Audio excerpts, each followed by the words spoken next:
वाहे गुरु तनवा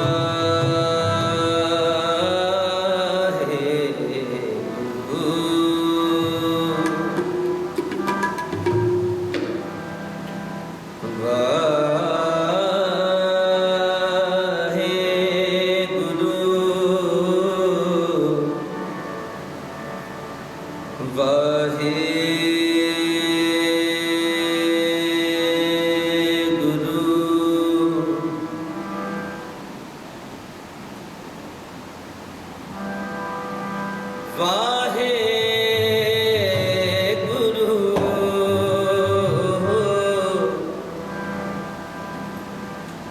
वाहे गुरु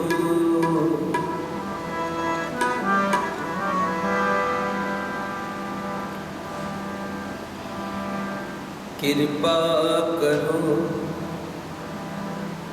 सरब के दाते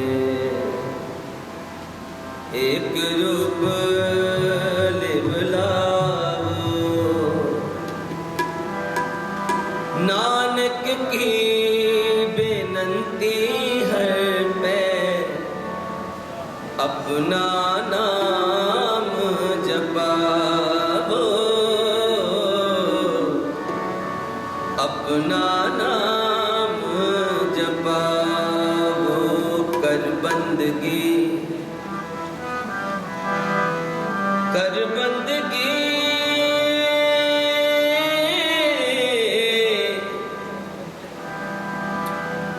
छाड़ में मेरा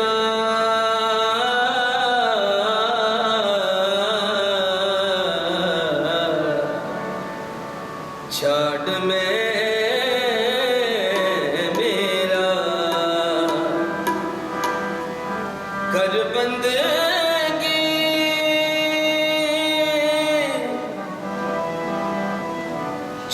छाड़ में मेरा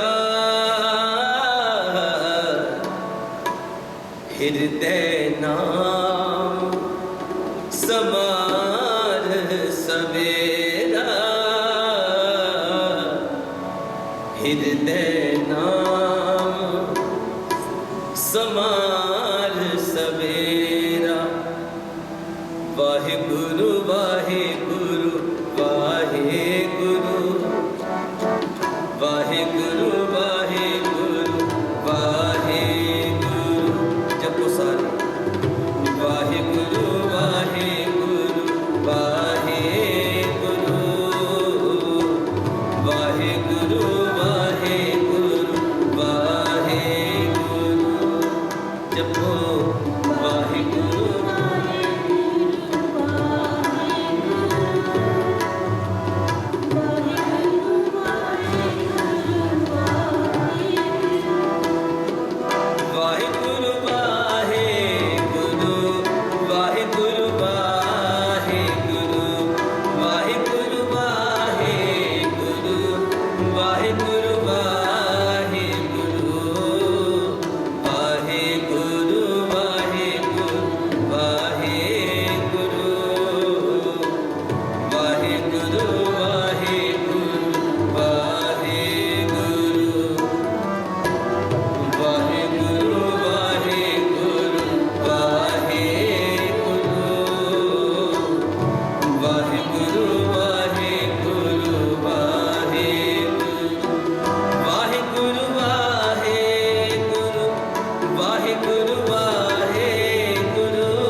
वे मेरा हृदय नाम समान सवेरा।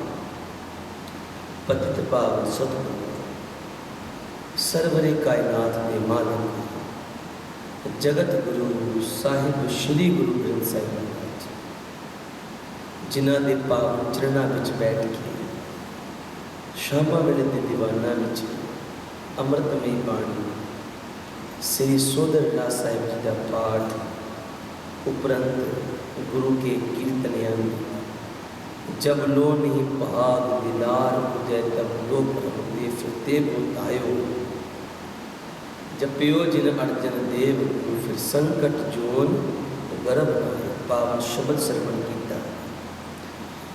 वड्डे भागां वाले हो जो जीवन साहिबा ने बख्शिश किया है, उस जीवन को सफल बनाने का यत्न कर रहे हैं। साहिबा की अमृतमयी बाणी के नाल जुड़ के साहिब बख्शिश करन रहमत करन जो पल सानू सच्चे पातशाह जी ने बख्शिश किए हैं, असी उन्होंने अपने दिन के रूटीन विच जो असी करते हैं, मैं तो कई बार बेनती करदा जे किते साडी खुराक नाम बन जाए, जे किते साडी खुराक नाम बन जाए तो साहिब कहते ने होर पहनन की हमारी शर्त। भाव जिहड़ी बंदगी है इबादत है, जे एक किते खुराक बन जाए ना फिर जिंदगी बड़ी सुखाली हो जाती, फिर आसा उठदियां ने। ऐसा नहीं है कि भाई मुराद मन की नहीं आनी या आस नहीं आनी। समुद्र के विच छालां तुसीं देखदे हो ना, कदी छोटी कदी वड्डी, वो कंटिन्यू आंदियां रहिंदियां। इदा साडी जिंदगी में वो आउणगियां ते जरूर, पर असी कंट्रोल कर रहे हैं। जिवें तुसीं देखदे हो ना, बहुत उच्ची छल भी आती समुद्र च, पर बाहर नहीं जाता पानी, और फिर अपने विच समा।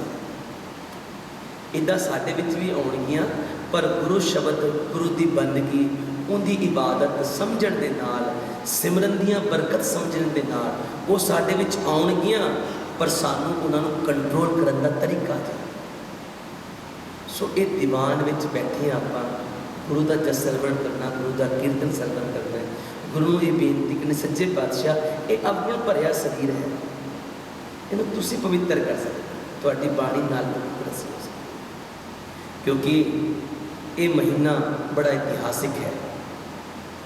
आप जिन्होंने पता है जो सिख पंथ विच वरते है, इस महीने दे विच बहुत इतिहास है। धन गुरु अर्जन देव महाराज जी की महान शहीदी भी इसी महीने में आती है, तो महान गुरु के प्यारे लाल भी शहीद हुए इन्होंने दिनों में काफ़ी। एक माघी का महीना आता, वो भी बड़ा इतिहासिक महीना है।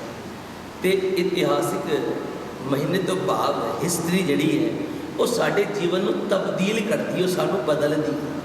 जी हिस्टरी है, जे असी हिस्टरी पढ़ते हैं, हिस्टरी को सुनते हैं, सानू फिर चाव उठता है कि वो किहो जिहा समा सीगा।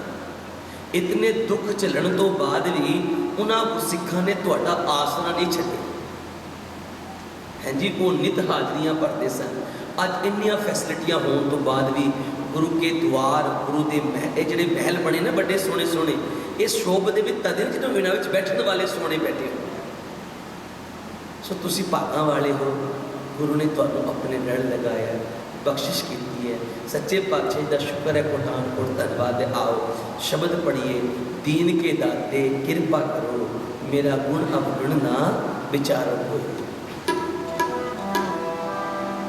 दीन के दाते कृपा करो, दीन के दाते कृपा करो, जपो दीन के दाते कृपा करो, दीन के दाते कृपा करो, वाहिगुरु दीन के दाते कृपा करो, मेरा गुण अवगुण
का क्या धोपे स्वामी, माटी का क्या धोपे स्वामी, माटी का क्या धोपे स्वामी, माटी का क्या धोपे स्वामी, मानस की गत ही, मानस की गत एही, मानस की गत ही, मानस की गत एही,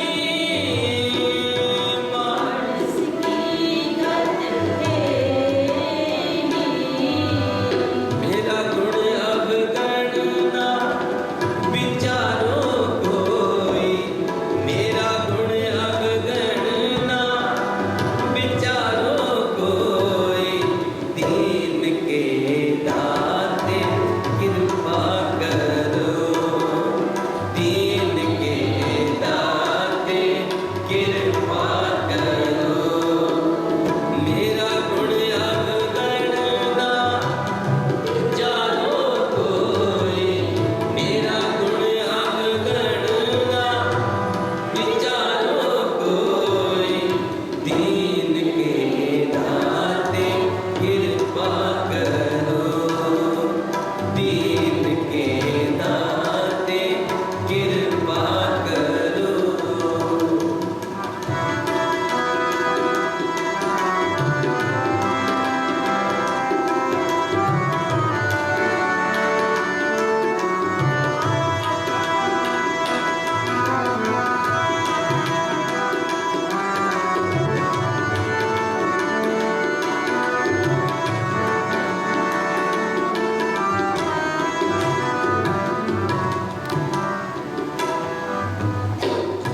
मेरे मन सतगुर सेव सुख होए, मेरे मन सतगुर सेव सुख होई, मेरे मन सतगुर सेव सुख होए, मेरे मन सतगुर सेव सुख होई, सतगुर सेव सुख होए, सतगुर सेव सुख होई, सतगुर सेव सुख होए, वाहिगुरु जी सतगुर सेव सुख होई, जो इच्छो सोई फल पावो, जो इच्छो सोई फल पावो, जो इच्छो सोई फल पावो, जो इच्छो सोई फल पावो, फिर दुख न व्यापे कोई, फिर दुख न व्यापे कोई, फिर दुख न व्यापे कोई, फिर दुख न व्यापे कोई, फिर दुख न व्यापे कोई, फिर दुख न व्यापे कोई, दीन के दाते कृपा करो,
जिन दिया सो चित न आवे, जिन दिया सो चित न आवे, जिन दिया सो चित न आवे, जिन दिया सो चित न आवे, मोह अंध लपटाना, मोह मोहि अंध लपटाना, मेरा गुण अवगणना विचारो कोई, मेरा गुण अवगणना विचारो कोई, दीन के ते कृपा करो, दीन के दाते कृपा करो, मेरा गुण अवगणना विचारो कोई, मेरा गुण अवगणना विचारो कोई, दीन के दाते कृपा करो, वाहिगुरु दीन के दाते कृपा करो।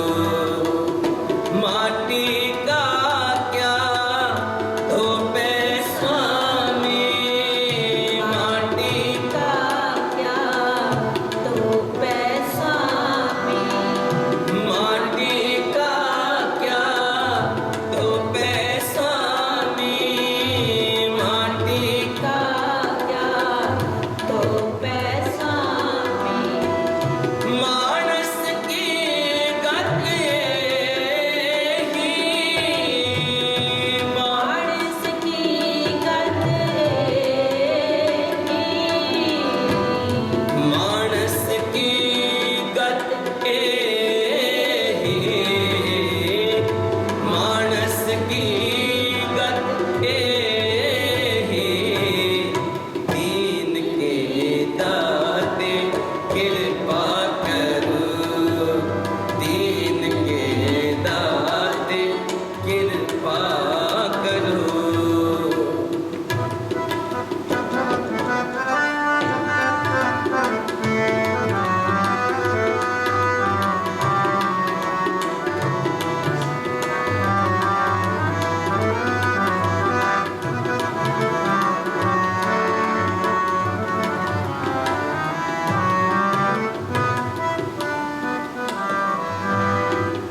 जिनकिया सोई प्रभु जाने, किया सोई प्रभ जाने, जिनकिया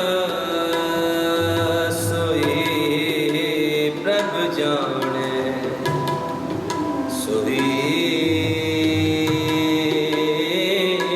प्रभु जाने, जिनकिया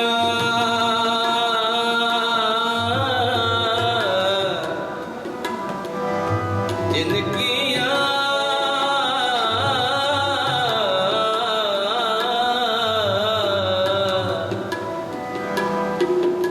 जिनकिया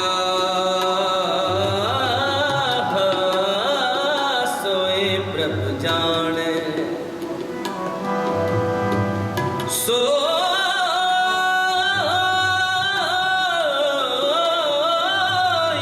प्रभु जाने, जिनकिया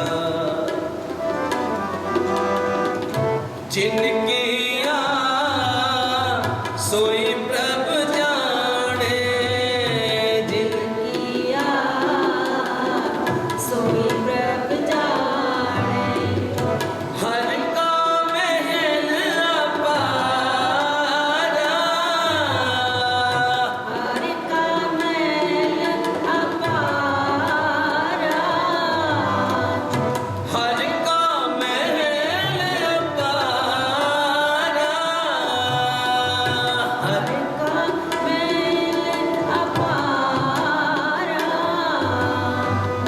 भगत करी हर के गुण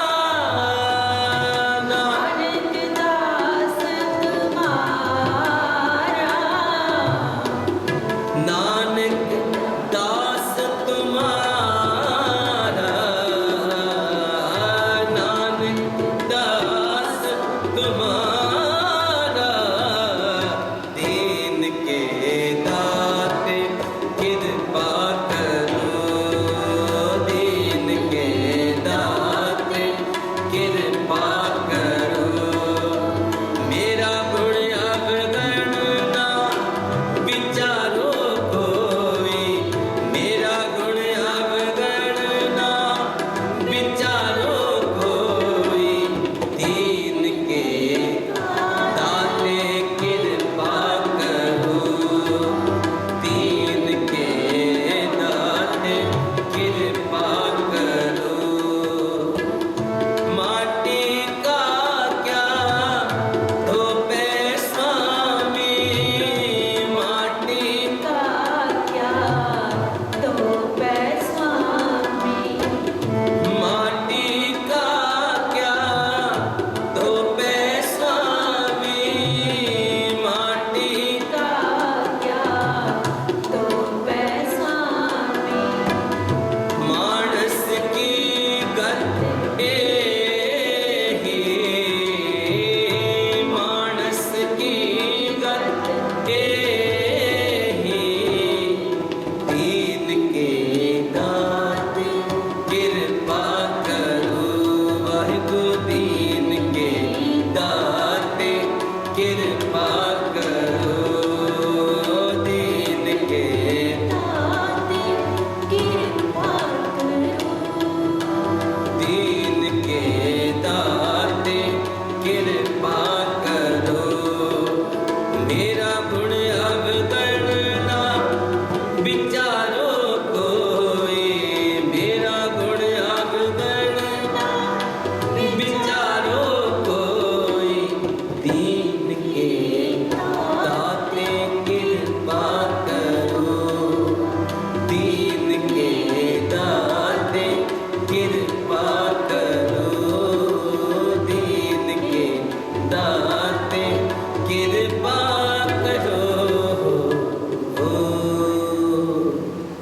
पढ़ो सारे दीन के दाते कृपा करो दीन के दाते कृपा करो मेरा गुण अवगणना विचारो कोई मेरा गुण अवगणना विचारो कोई दीन के दाते कृपा करो दीन के दाते कृपा करो माटी का क्या तो है स्वामी मानस की गत एही सतगुरु गरीब निवाज ਸਾਹਿਬਾਂ ਦੇ ਚਰਨਾਂ ਵਿੱਚ ਜੁੜ ਬੈਠ ਕੇ ਸਾਹਿਬਾਂ ਦੀ ਅੰਮ੍ਰਿਤਮਈ ਬਾਣੀ ਦਾ ਕੀਰਤਨ ਆਪਾਂ ਸਾਰਿਆਂ ਨੇ ਸ਼ਬਦ ਸਰਵਣ ਕੀਤਾ ਹੈ ਸੱਚੇ ਪਾਤਸ਼ਾਹ ਸਤਿਗੁਰੂ श्री गुरु ग्रंथ साहिब महाराज जी का एक पावन शब्द रामकली राग विच है कृपा करो दीन के दाते मेरा गुण अवगण ना विचारो कोई माटी का क्या दो पैसों मानस की गति गुरु की साथ संगत है अज का मनुख बहुत समझदार है पढ़िया लिखिया बहुत पढ़िया लिखिया अज का दिमाग भी बहुत है प्रोग्रेस भी अज दे जो आधुनिक समा तुसीं देखते हो बहुत सारा कुछ संसार विच आ गए हैं जिमें किसी भी मुल्क विच कुछ होवे असीं एक मिनट विच देख सकते वाईफाई सिस्टम यूनीफाई सिस्टम कुछ भी चलता है एक मिनट विच असीं खबर पा रहे असीं फोन स्क्रीन पर देख लेते उत्थे ए हो गया सारा कुछ असी मिनटा विच करने की कोशिश कर रहे हैं साडी भावना बनी पई है इन्ना एक असी अगे जा रहे हैं कि ये भी हो जाए तो ये भी हो जाए पर साहिब बाणी विच कहंदे ने कहंदे अवर काज तेरे कितै ना काम। मिल साध संगत भज केवल। देखो नाम ते केवल। तो मैं कई बार बेनती करता साध संगत जी, क्योंकि हर मनुष्य की अपनी अपनी बुद्ध है, अपनी अपनी बुद्ध के मुताबिक वो सोचता है। जितनी कि बुद्ध गुरु ने सबनों बख्शिश की है, मनुष्य उतनी ही बुद्ध के नाल बोलता है। साहिब कहते आप अपनी बुद्ध है जेती। श्री गुरु ग्रंथ साहिब महाराज ज्ञान दे वो सोमे ने सागर ने जिन्ना एक सिख हंस बन के समुद्र में जो हंस थले जाता ना पानी में, उनकी एक सोचनी होती कि मैं कीमती तो कीमती मोती कट के लियावां ते उनकी खुराक चुगी लाऊंगा समुद्र में जाना। श्री गुरु ग्रंथ साहब महाराज जी में इतना ज्ञान है, इतना ज्ञान है,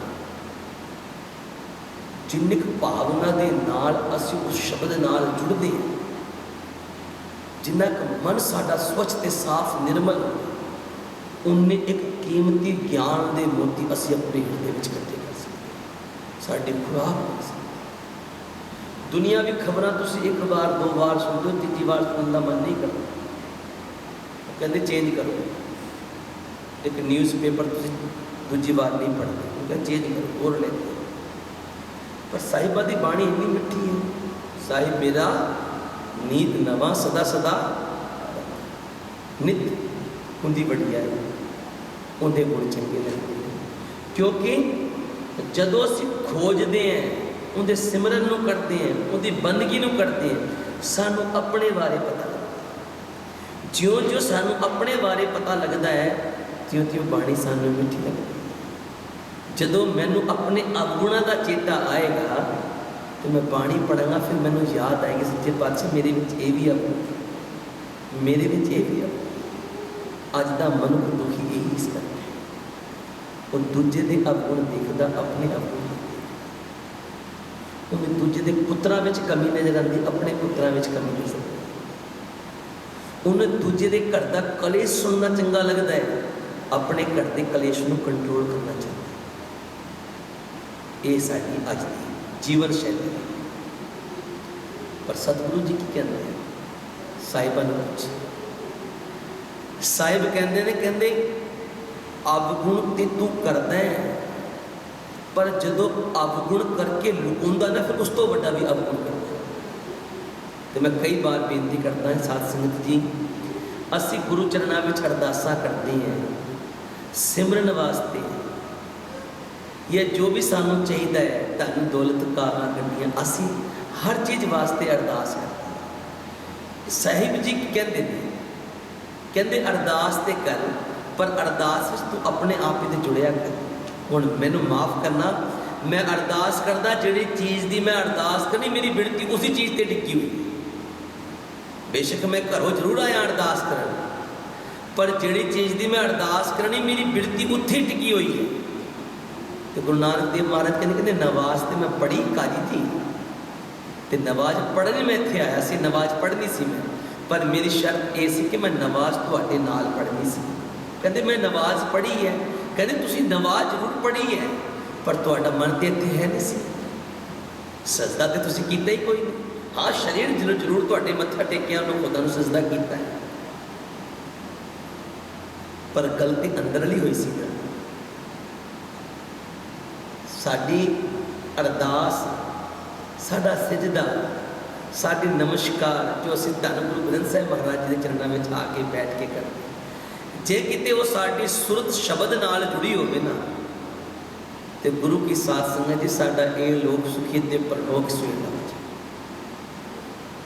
जिथे असीं दुनियावी दाता दे नाल प्यार करते हैं, जे किते एक निरंकार दाता दे नाल प्यार, देखो दाता रब ने दित्तियां ने, हर शह रब ने दी है। इस शरीर नूं सब जियो पिंड मुख नक दिया, बर्तन को पानी अन्न खाना, कपड़ पहनन दिया, रस अन्न भोगानी, जिन दिया सो चित न आवे पशु होकर जाए।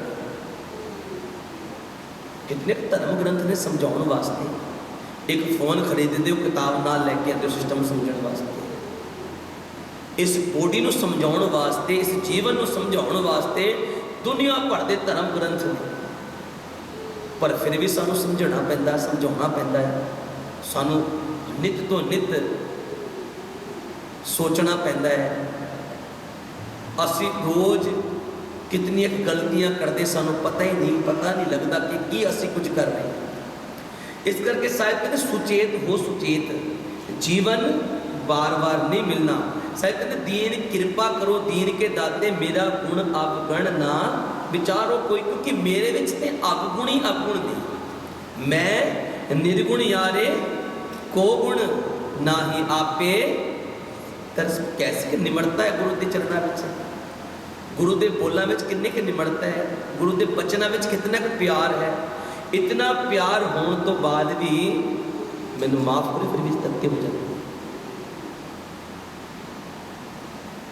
असी धार्मिक लोग जिन्नी ईर्खा साडे विच आम बंदे विच नहीं। मस्कीन साहब एक बड़ी सोहनी गल करते सी, वो कहते सन, कहते जिहड़ा छोटा बंदा है ना, जिमें सपोज करो रिक्शे वाला है, उन्हें छोटी ठगी करनी है क्योंकि उसकी सोच नहीं इतनी है। वो रिक्शा चलाऊंगा ना तो की कहेगा तुहानू थोड़ी दूर दे जिते 5 ते 7 कह देगा, 2 रुपए की ठगी। वो इस तरह ठगी मारन की कोशिश करता। पर जिहड़ा पढ़िया लिखिया है, जिन्होंने सोची है, वो दिमाग के नाल बहुत बड़ा नुकसान कर सकता है। तुहानू पता हिंदुस्तान में की होया सी समय के, हिंदुस्तान की सरकार ने कुछ किया सी, तुहानू सारिਆਂ ਨੂੰ पता है। 84 का जिहड़ा घल्लूघारा है, किन्ने पढ़े लिखे लोग सन, उन्होंने की कुछ किया सी।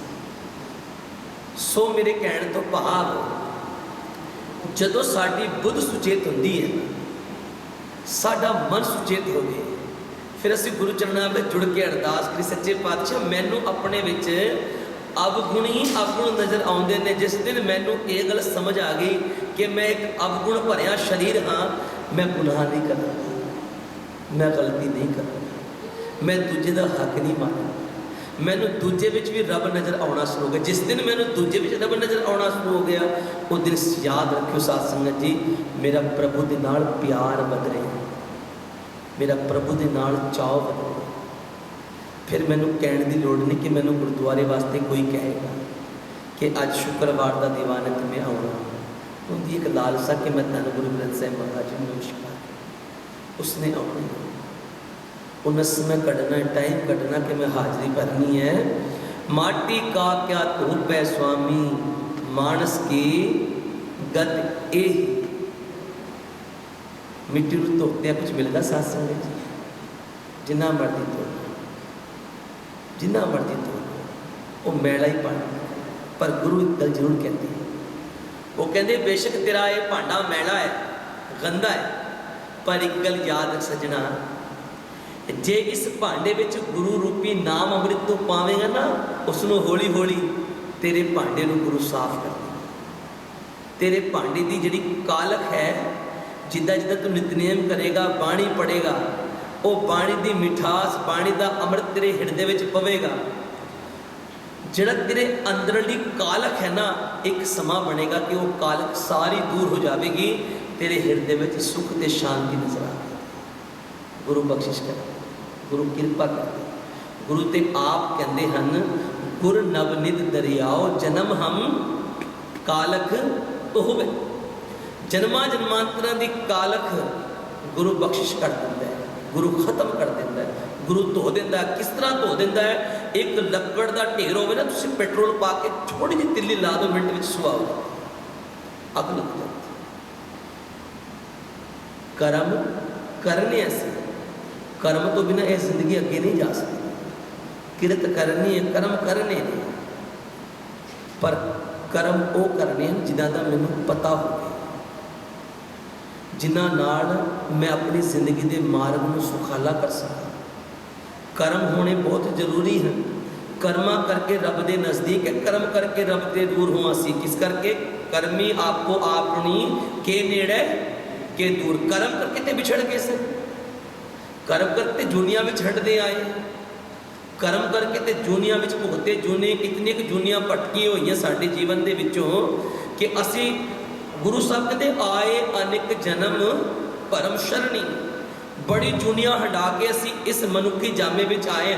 ਜੇ ਇਸ ਮਨੁੱਖੀ ਜਾਮੇ ਨੂੰ ਸਫਲ ਨਹੀਂ ਬਣਾਇਆ ਤਾਂ ਸਾਧ ਸੰਗਤ ਜੀ ਮਾਫ ਕਰਨਾ ਕਹਾਂ ਫਿਰ ਜੂਨੀ ਤੇ ਯਾਦ ਹੈ। ਜਿਹੜੇ ਜੁੜ ਗਏ ਫਿਰ ਉਹ ਦੁਬਾਰਾ ਨਹੀਂ ਇਸ ਸੰਸਾਰ ਵਿੱਚ ਆਉਂਦੇ। ਗੁਰੂ ਨੇ ਉਹਨਾਂ ਨੂੰ ਆਪਣੇ ਸਮੁੰਦਰ ਵਿੱਚ ਆਪਣੇ ਵਿੱਚ ਭੇਦ ਕਰ ਜਿਹੜੀ ਬੂੰਦ ਸਮੁੰਦਰ ਵਿੱਚ ਪੈ ਜਾਂਦੀ ਹੈ ਉਹਨੂੰ ਕੋਈ ਨਹੀਂ ਦੱਸ ਸਕਦਾ ਕਿ ਉਹ ਕਿੱਥੋਂ ਆਈ ਹੈ, ਕਿਹੜੇ ਨਾਲੇ ਦੀ ਕਿੱਥੋਂ ਦੀ, ਕਿਉਂਕਿ ਸਮੁੰਦਰ ਉਹਨਾਂ ਨੂੰ ਆਪਣਾ ਰੂਪ ਦੇ ਦਿੰਦਾ। ਗੁਰੂ ਵੀ ਇਸ ਤਰ੍ਹਾਂ ਜਦੋਂ ਅਸੀਂ ਗੁਰੂ ਦੀ ਸ਼ਰਨ ਵਿੱਚ ਆਉਂਦੇ ਹਾਂ, ਗੁਰੂ ਦੀ ਬਾਣੀ ਪੜ੍ਹਦੇ ਹਾਂ, ਗੁਰੂ ਸਾਨੂੰ ਆਪਣਾ ਰੂਪ ਦੇ ਦਿੰਦਾ, ਆਪਣੇ ਗੁਣ ਸਾਡੇ ਹਿਰਦੇ ਵਿੱਚ ਵਸਾ ਦਿੰਦਾ। ਫਿਰ ਸਾਡੇ ਹਿਰਦੇ ਵਿੱਚੋਂ ਜਿਹੜੀ ਉਹ ਤਾਤ ਹੈ ਨਾ, ਵਿਸਰ ਗਈ ਸਭ ਤਾਤ ਪਰਾਈ, ਜਬ ਤੇ ਸਾਧ ਸੰਗਤ ਮੋਹਿ ਪਾਈ, ਉਹ ਸਭ ਦੁਵੈਸ ਭਾਵਨਾ ਗੁਰੂ ਖਤਮ ਕਰ ਦਿੰਦਾ। ਫਿਰ ਗੁਰੂ ਬਖਸ਼ਿਸ਼ ਕਰ ਦਿੰਦਾ ਕਿ ਤੂੰ ਜ਼ਰੂਰ ਇੱਕ ਗੱਲ ਨੂੰ ਯਾਦ ਰੱਖ ਕਿ ਤੂੰ ਅਵਗੁਣ ਭਰਿਆ ਹੈ, ਪਰ ਗੁਰੂ ਤੇਰੇ ਅਵਗੁਣਾਂ ਨੂੰ ਗੁਣਾਂ ਵਿੱਚ ਬਦਲ ਦੇਗਾ। ਗੁਰੂ ਦੇ ਕੋਲ ਇਤਨੀ ਤਾਕਤ ਹੈ, ਗੁਰੂ ਕੋਲ ਇਤਨੀ ਸਮਰੱਥਾ ਹੈ। ਮੈਂ ਇੱਕ ਬੇਨਤੀ ਕਰਕੇ ਤੇ ਸ਼ਬਦ ਪੜਾਂਗਾ ਸਾਧ ਸੰਗਤ ਜੀ। ਜਦੋਂ ਰਾਜਾ ਜੈ ਚੰਦ ਨੇ ਦਿੱਲੀ ਦੇ ਵਿੱਚ ਬੇਨਤੀ ਕੀਤੀ ਗੁਰੂ ਹਰਿਕ੍ਰਿਸ਼ਨ ਪਾਤਸ਼ਾਹ ਜੀ ਨੂੰ, ਧਿਆਨ ਨਾਲ ਸੁਣਨਾ ਮੇਰੀ ਗੱਲ, ਕਿ ਗੁਰੂ ਹਰਿਕ੍ਰਿਸ਼ਨ ਪਾਤਸ਼ਾਹ ਜੀ ਆਪ ਜੀ ਦਿੱਲੀ ਦਰਸ਼ਨ ਦਿਓ। ਤੇ ਗੁਰੂ ਹਰਿਕ੍ਰਿਸ਼ਨ ਪਾਤਸ਼ਾਹ ਜੀ ਦਿੱਲੀ ਆਏ। ਜਦੋਂ ਦਿੱਲੀ ਆਏ ਤੇ ਰਾਜੇ ਜੈ ਚੰਦ ਜੀ ਜਿਹੜਾ ਬੰਗਲਾ ਸਾਹਿਬ ਗੁਰਦੁਆਰਾ, ਉਹਦੀ ਰਾਣੀ ਨੇ ਇੱਕ ਗੱਲ ਕਹੀ ਰਾਜੇ ਨੂੰ, ਕਹਿੰਦੇ ਰਾਜੇ ਮੈਂ ਗੁਰੂ ਹਰਿਕ੍ਰਿਸ਼ਨ ਪਾਤਸ਼ਾਹ ਜੀ ਨੂੰ ਪਰਖਣਾ ਦੇਖਣਾ, ਕਿੰਨੀ ਕੁ ਸਾਡੀ ਬੁੱਧੀ ਅਸੀਂ ਗੁਰੂ ਨੂੰ ਹੀ ਪਰਖਣ ਲੱਗਦੇ ਹਾਂ, ਪਰ ਚਲੋ ਉਹਨੇ ਕਿਹਾ ਕਹਿੰਦੇ ਮੈਂ ਗੁਰੂ ਨੂੰ ਪਰਖਣਾ ਹੈ, ਗੁਰੂ ਨੂੰ ਦੇਖਣਾ ਹੈ। ਤੇ ਉਸਨੇ ਨਾ ਗੋਲੀ ਵਾਲੇ ਕੱਪੜੇ ਪਾ ਲਏ, ਗੋਲੀਆਂ ਵਾਲੇ ਨੌਕਰਾਨੀ ਵਾਲੇ ਕੱਪੜੇ ਉਹਨੇ ਪਾਏ। ਨੌਕਰਾਨੀਆਂ ਵਾਲੇ ਕੱਪੜੇ ਪਾ ਕੇ ਤੇ ਗੋਲੀ ਜਿਹੜੀ ਨੌਕਰਾਨੀਆਂ ਸੀ ਉਹਨਾਂ ਨੂੰ ਰਾਣੀਆਂ ਵਾਲੇ ਕੱਪੜੇ ਪਾ ਕੇ ਉਹਨਾਂ ਵਿੱਚ ਬੈਠ ਗਏ। ਤੇ ਗੁਰੂ ਹਰਿਕ੍ਰਿਸ਼ਨ ਪਾਤਸ਼ਾਹ ਜੀ ਨੇ ਉਹਦੇ ਸਿਰ ਤੇ ਹੱਥ ਰੱਖ ਕੇ ਕਿਹਾ ਸੀ, ਕਹਿੰਦੇ ਰਾਣੀ, ਰਾਣੀਆਂ ਨੂੰ ਗੋਲੀਆਂ ਵਾਲੇ ਕੱਪੜੇ ਨਹੀਂ ਸ਼ੋਭਦੇ। ਤੇ ਜਦੋਂ ਇਹ ਗੱਲ ਕਹੀ ਨਾ, ਤੇ ਜਿਸ ਗੋਲੀ ਨੇ ਰਾਣੀ ਵਾਲੇ ਕੱਪੜੇ ਪਾਏ ਸਨ ਨਾ, ਉਹਨੇ ਗੁਰੂ ਹਰਿਕ੍ਰਿਸ਼ਨ ਪਾਤਸ਼ਾਹ ਚਰਨ ਫੜ ਕੇ ਬੇਨਤੀ ਕੀਤੀ, ਹੇ ਗੁਰੂ ਹਰਿਕ੍ਰਿਸ਼ਨ ਪਾਤਸ਼ਾਹ ਜੀ ਮੈਂ ਇੱਕ ਤੁਹਾਡੇ ਚਰਨਾਂ ਵਿੱਚ ਬੇਨਤੀ ਕਰਨੀ ਹੈ। ਸੱਚੇ ਪਾਤਸ਼ਾਹ ਨੇ ਬੜੇ ਪਿਆਰ ਨਾਲ ਸਿਰ ਤੇ ਹੱਥ ਰੱਖ ਕੇ ਪੁੱਛਿਆ, ਕਹਿੰਦੇ ਦੱਸੋ ਪੁੱਤਰ ਜੀ ਕੀ ਬੇਨਤੀ ਹੈ। ਕਹਿੰਦੀ ਸੱਚੇ ਪਾਤਸ਼ਾਹ ਅੱਜ ਮੈਂ ਧਨ ਹੋ ਗਈ, ਅੱਜ ਮੈਂ ਭਾਗਾਂ ਵਾਲੀ ਬਣ ਗਈ। ਤੁਹਾਡੇ ਆਉਣ ਦੀ ਖਬਰ ਸੁਣ ਕੇ ਜਦੋਂ ਰਾਣੀ ਨੂੰ ਪਤਾ ਲੱਗਿਆ ਕਿ ਤੁਸੀਂ ਆਉਣਾ ਹੈ, ਕਹਿੰਦੇ ਮੈਂ ਇੱਕ ਦਿਨ ਦੀ ਰਾਣੀ ਬਣ ਗਈ। ਤੁਹਾਡੇ ਆਉਣ ਕਰਕੇ ਨਾ ਗੁਰੂ ਹਰਿਕ੍ਰਿਸ਼ਨ ਪਾਤਸ਼ਾਹ ਜੀ, ਤੁਹਾਡੇ ਆਉਣ ਕਰਕੇ ਮੈਂ ਗਰੀਬਣੀ ਇੱਕ ਦਿਨ ਦੀ ਰਾਣੀ ਬਣ ਗਈ। ਜਿਹੜੇ ਸਿੱਖ ਤੁਹਾਡੇ ਚਰਨਾਂ ਵਿੱਚ ਬੈਠਦੇ ਨੇ, ਤੁਹਾਡੀ ਬਾਣੀ ਪੜ੍ਹਦੇ, ਉਹਨਾਂ ਦੀ ਕੀ ਅਵਸਥਾ ਹੁੰਦੀ ਹੈ, ਉਹਨਾਂ ਨੂੰ ਕਿਤਨੀ ਕੁ ਵਡਿਆਈਆਂ ਤੁਸੀਂ ਦਿੰਦੇ ਹੋ। ਭਾਗਾਂ ਵਾਲੇ ਸਾਧ ਸੰਗਤ ਜੀ ਆਪਾਂ ਆਪਣੇ ਗੁਰੂ ਦੀ ਗੋਦ ਵਿੱਚ ਬੈਠਦੇ, ਗੁਰੂ ਦੇ ਦਰਸ਼ਨ ਕਰਦੇ। ਉਹ ਰਾਣੀ ਇਸ ਗੱਲ ਨੂੰ ਸਮਝੀ, ਉਹ ਰਾਣੀ ਨਹੀਂ ਸਮਝੀ ਇਸ ਗੱਲ ਨੂੰ, ਪਰ ਗੁਰੂ ਦੀ ਨਜ਼ਰ ਉਸ ਗੋਲੀ ਤੇ ਪੈਂਦੀ ਉਹ ਸਮਝ ਗਈ। ਕੈਸੀ ਬਖਸ਼ਿਸ਼ ਭਰੀ ਬੇਨਤੀ ਕਰਦੇ। ਅਸੀਂ ਵੀ ਗੁਰੂ ਨੂੰ ਬੇਨਤੀ ਕਰੀ, ਸੱਚੇ ਪਾਤਸ਼ਾਹ ਤੁਹਾਡੇ ਜੁਗਾ ਜੁਗਾ ਭੰਡਾਰ ਨੇ, ਤੁਸੀਂ ਗੁਣਾਂ ਦੇ ਸਾਗਰ, ਤੁਹਾਡੇ ਕੋਲ ਇਤਨੇ ਗੁਣ ਨੇ, ਕੁਝ ਸਾਡੀ ਝੋਲੀ ਵਿੱਚ ਵੀ ਖੈਰ ਪਾਓ। ਕੋਈ ਨਿਮਰਤਾ ਦੀ ਦਾਤ ਸਾਡੇ ਘਰ ਵਿੱਚ ਵੀ ਆਵੇ, ਕੋਈ ਸਿਮਰਨ ਦਾ ਪਲ ਸਾਡੇ ਜ਼ਿੰਦਗੀ ਵਿੱਚ ਆਵੇ। ਸਾਧ ਸੰਗਤ ਜੀ ਜਿਉਂ-ਜਿਉਂ ਮਨੁੱਖ ਸਿਮਰਨ ਕਰਦਾ ਹੈ, ਬੰਦਗੀ ਕਰਦਾ ਹੈ ਨਾ, ਇਹ ਗੱਲ ਬਿਲਕੁਲ ਨੋਟ ਕਰ ਲੈਣਾ, ਸਾਡੇ ਜੀਵਨ ਦੇ ਦੁੱਖ ਵੀ ਖਤਮ ਹੋ ਜਾਂਦੇ। ਬਿਲਕੁਲ ਪੱਕੀ ਗੱਲ ਹੈ। ਜਿਉਂ-ਜਿਉਂ ਬਾਣੀ ਪੜ੍ਹਦੇ ਹਾਂ ਨਾ, ਅਸੀਂ ਸਿਮਰਨ ਕਰਦੇ ਹਾਂ, ਸਾਡੀ ਜ਼ਿੰਦਗੀ ਦੇ ਦੁੱਖ ਵੀ ਖਤਮ ਹੁੰਦੇ ਨੇ। ਜਾਂ ਸਿਮਰਨ ਪਿਆ ਤਾਂ ਉਪਾਦ ਗਤ ਕੀਨੀ, ਉੱਥੋਂ ਵਿਖੇੜੇ ਖਤਮ ਹੋ ਜਾਂਦੇ, ਉੱਥੋਂ ਕਲੇਸ਼ ਖਤਮ ਹੋ ਜਾਂਦੇ। ਇਸ ਕਰਕੇ ਸਾਹਿਬ ਕਹਿੰਦੇ ਨੇ, ਕਹਿੰਦੇ ਮੇਰਾ ਗੁਣ ਅਵਗਣ ਨਾ ਵਿਚਾਰੋ, ਕੋਈ ਤਰਸ ਕਰੋ ਸੱਚੇ ਪਾਤਸ਼ਾਹ ਜੀ, ਤੁਸੀਂ ਮਿਹਰ ਕਰੋ। ਆਓ ਅਗਲਾ ਸ਼ਬਦ ਸਰਵਣ ਕਰੀਏ ਜੀ। ਕਰ ਕਿਰਪਾ ਪ੍ਰਭ ਦੀਨ ਦਿਆਲਾ, ਤੇਰੀ ਓਟ ਪੂਰਨ ਗੋਪਾਲਾ। ਗੁਰੂ ਕਿਰਪਾ ਕਰੇ, ਕਿਉਂਕਿ ਸਾਡਾ ਜਿਹੜਾ ਸਰੀਰ ਨਾ ਰੱਬ ਨੇ ਬਣਾਇਆ, ਬੰਦੇ ਨੇ ਨਹੀਂ ਬਣਾਇਆ। ਸਾਡੀ ਆਤਮਾ ਦੀ ਪੁਕਾਰ ਕੇਵਲ ਰੱਬ ਸੁਣਦਾ ਹੈ। ਔਰ ਦੇਖੋ ਰੱਬ ਵੀ ਕੈਸਾ ਆਰਕੀਟੈਕਟ ਹੈ। ਮੈਂ ਕਈ ਵਾਰ ਬੇਨਤੀ ਕੀਤੀ ਹੈ ਕਿ ਜਦੋਂ ਕੋਈ ਦੁਨਿਆਵੀ ਘਰ ਬਣਾਉਣ ਵਾਲਾ ਘਰ ਬਣਾਉਂਦਾ ਹੈ ਨਾ, ਉਹ ਘਰ ਬਣਾ ਕੇ ਉਸ ਵਿੱਚੋਂ ਚਲਾ ਜਾਂਦਾ ਹੈ, ਫਿਰ ਨਹੀਂ ਆਉਂਦਾ। ਪਰ ਰੱਬ ਨੇ ਸਾਨੂੰ ਬਣਾਇਆ, ਉਹ ਬਣਾ ਕੇ ਸਾਤੋਂ ਦੂਰ ਨਹੀਂ ਗਿਆ, ਉਹ ਸਾਡੇ ਵਿੱਚ ਹੀ ਬੈਠ ਗਿਆ। ਉਹਨੇ ਆਪਣਾ ਘਰ ਬਣਾ ਕੇ ਇੱਥੇ ਹਿਰਦਾ ਰੱਖਿਆ, ਉਹਦੇ ਵਿੱਚ ਰਹਿਣ ਵਾਸਤੇ ਕਿ ਇਹਦੇ ਵਿੱਚ ਮੈਂ ਹਿਰਦਾ ਬਣਾਉਣਾ, ਉਹਦੇ ਵਿੱਚ ਮੈਂ ਆਪੇ ਰਹਿਣਾ। ਹਰ ਹਿਰਦੇ ਵਿੱਚ ਰੱਬ ਹੈ। ਤੇ ਮਾਫ ਕਰਿਓ, ਬੇਸ਼ੱਕ ਅਸੀਂ ਅਹੰਕਾਰ ਵਿੱਚ, ਕ੍ਰੋਧ ਵਿੱਚ ਆ ਕੇ ਦਇਆ ਨੂੰ ਭੁੱਲ ਜਾਈਏ, ਬੇਸ਼ੱਕ ਦਇਆ ਨੂੰ ਭੁੱਲ ਜਾਈਏ, ਪਰ ਦਇਆ ਸਾਡੇ ਹਿਰਦੇ ਵਿੱਚ ਹਮੇਸ਼ਾ ਹੈ ਤੇ ਰਵੇਗੀ। ਕਿਉਂਕਿ ਜੇ ਸਾਡੇ ਹਿਰਦੇ ਵਿੱਚ ਯਾਦ ਹੈ ਨਾ, ਤਾਂ ਫਿਰ ਦਇਆ ਵੀ ਉਤਨੀ ਕੁ ਮੌਜੂਦ ਹੈ। ਹਰ ਬੰਦੇ ਨੂੰ ਯਾਦ, ਦੱਸੋ ਕਿਸ ਨੂੰ ਯਾਦ ਨਹੀਂ ਹੈ? ਆਪਣੇ ਪੁੱਤਰਾਂ ਦੀ ਨਹੀਂ ਯਾਦ, ਆਪਣੇ ਖਾਣੇ ਦੀ ਨਹੀਂ ਯਾਦ, ਆਪਣੇ ਸੌਣ ਦੀ ਨਹੀਂ ਯਾਦ। ਜੇ ਯਾਦ ਨਹੀਂ ਤੇ ਆਪਾਂ ਕੀ ਕਹਿੰਦੇ? ਕਹਿੰਦੇ ਤਾਂ ਪਾਗਲ ਹੋ ਗਏ। ਇਹੀ ਕਹਿੰਦੇ ਨਾ, ਜੇ ਯਾਦ ਨਹੀਂ, ਚੇਤਾ ਨਹੀਂ। ਹੁਣ ਤੁਸੀਂ ਇੱਥੋਂ ਜਾਣਾ, ਆਪਣੇ ਘਰ ਤੋਂ ਰਸਤਾ ਭੁੱਲ ਜਾਓ ਤੇ ਤੁਹਾਨੂੰ ਕੀ ਕਹਿਣਾ ਲੋਕਾਂ ਨੇ? ਕਹਿੰਦੇ ਇਹ ਤਾਂ ਬੋਰਾਨਾ ਹੈ, ਪਾਗਲ ਹੋ ਗਿਆ, ਤੂੰ ਰਸਤਾ ਹੀ ਆਪਣੇ ਘਰ ਦਾ ਭੁੱਲ ਗਿਆ। ਸਭ ਕੁਝ ਸਾਨੂੰ ਯਾਦ ਹੈ, ਸਭ ਕੁਝ ਸਾਨੂੰ ਬਹੁਤ ਸੁਚੇਤ ਵੀ ਹੈ, ਬੁੱਧੀ ਵੀ ਤੇਜ਼, ਸਭ ਕੁਝ ਹੈ। ਪਰ ਜਿੱਥੇ ਸੁਚੇਤ ਹੋਣਾ, ਉੱਥੇ ਸੁਚੇਤ ਵੇਲੇ ਆਲਸ ਕਰ ਜਾਂਦੇ ਅਸੀਂ, ਘੱਟ ਵਿਚਾਰ। ਜ਼ਿੰਦਗੀ ਬਾਰੇ ਸਤ ਸੰਗਤ ਜੀ ਵਿਚਾਰ ਕਰਿਆ ਕਰੋ, ਔਰ ਆਪਣੇ ਘਰਾਂ ਦੇ ਵਿੱਚ ਕੋਸ਼ਿਸ਼ ਕਰਿਆ ਕਰੋ ਗੁਰਮੁਖੀ ਗੁਰੂ ਦੀ ਬੋਲੀ ਬੋਲਿਆ। ਮੈਂ ਤੁਹਾਨੂੰ ਇਹ ਗੱਲ ਨਹੀਂ ਕਹਿੰਦਾ ਤੁਸੀਂ ਨਾ ਬੋਲੋ, ਇੰਗਲਿਸ਼ ਚੰਗੀ ਗੱਲ ਹੈ, ਤੁਹਾਡੀ ਆਪਣੀ ਜੋ ਬੋਲੀ ਤੁਸੀਂ ਉਹ ਵੀ ਬੋਲੋ, ਪਰ ਅਸੀਂ ਗੁਰੂ ਕੀ ਸਿੱਖੇ, ਸਾਡੀ ਮਾਤਰ ਬੋਲੀ, ਸਾਡੀ ਮਾਂ ਬੋਲੀ ਗੁਰਮੁਖੀ ਹੈ। ਤੇ ਇਹ ਜੋ ਭਾਵਨਾ ਗੁਰਮੁਖ ਵਿੱਚ ਪੈਦਾ ਹੋ ਸਕਦੀ ਹੈ ਨਾ, ਮੈਨੂੰ ਨਹੀਂ ਲੱਗਦਾ ਕਿ ਹੋਰ ਬੋਲੀ ਵਿੱਚ ਪੈਦਾ ਹੋ ਸਕਦੀ। ਜੋ ਪ੍ਰੇਮ ਮਾਂ ਕਰ ਸਕਦੀ ਹੈ ਨਾ, ਕੋਈ ਹੋਰ ਨਹੀਂ ਕਰ ਸਕਦਾ। ਜੋ ਮਾਂ ਮੱਥਾ ਚੁੰਮ ਸਕਦੀ ਹੈ ਨਾ, ਕੋਈ ਹੋਰ ਨਹੀਂ ਚੁੰਮ ਸਕਦਾ। ਜੋ ਪਿਆਰ ਮਾਂ ਦੇ ਸਕਦੀ ਹੈ, ਕੋਈ ਹੋਰ ਨਹੀਂ ਦੇ ਸਕਦਾ। ਗੁਰੂ ਬਖਸ਼ਿਸ਼ ਕਰੇ, ਮੇਰੀ ਬੇਨਤੀ ਹੈ ਕਿ ਬੋਲੀ ਨਾਲ ਪਿਆਰ ਕਰੀਏ। ਅਸੀਂ ਜਦੋਂ ਅਸੀਂ ਆਪਸ ਵਿੱਚ ਮਿਲੀਏ, ਉਦੋਂ ਅਸੀਂ, ਕਿਉਂਕਿ ਸਾਨੂੰ ਇੱਕ ਦੂਜੇ ਦੀ ਸਮਝ ਆਉਂਦੀ ਹੈ ਨਾ। ਹਾਂ, ਅਸੀਂ ਬਾਹਰਲੇ ਵਿਆਪਕਾਰੀਆਂ ਨਾਲ ਗੱਲ ਕਰੀਏ, ਬਾਹਰਲਾ ਕਲਚਰ ਬੋਲੋ ਜ਼ਰੂਰ, ਪਰ ਗੁਰਮੁਖੀ ਜ਼ਰੂਰ ਬੋਲੋ। ਸਾਧ ਸੰਗਤ ਜੀ, ਜੇ ਗੁਰਮੁਖੀ ਬੋਲੋਗੇ ਤੇ ਘਰ ਵਿੱਚ ਸਤਿਕਾਰ ਵੀ ਅਸਥਿਰ ਰਹੇ, ਪ੍ਰੇਮ ਵੀ ਰਹੇ, ਤੁਹਾਡੀ ਸਾਡੀ ਇੱਜ਼ਤ ਵੀ ਰਹੇ। ਕਿਉਂਕਿ ਜਿਤਨਾ ਇੱਕ ਬੋਲੀ ਵਿੱਚ ਪਿਆਰ ਹੋਵੇਗਾ, ਹਿਰਦੇ ਵਿੱਚ ਉਤਨਾ ਪਿਆਰ ਪੈਦਾ ਹੋਵੇਗਾ। ਸਾਧ ਸੰਗਤ ਜੀ, ਗੁਰੂ ਬਖਸ਼ਿਸ਼ ਕਰੇ। ਆਓ ਅਗਲੇ ਸ਼ਬਦ ਨਾਲ ਜੁੜ ਕੇ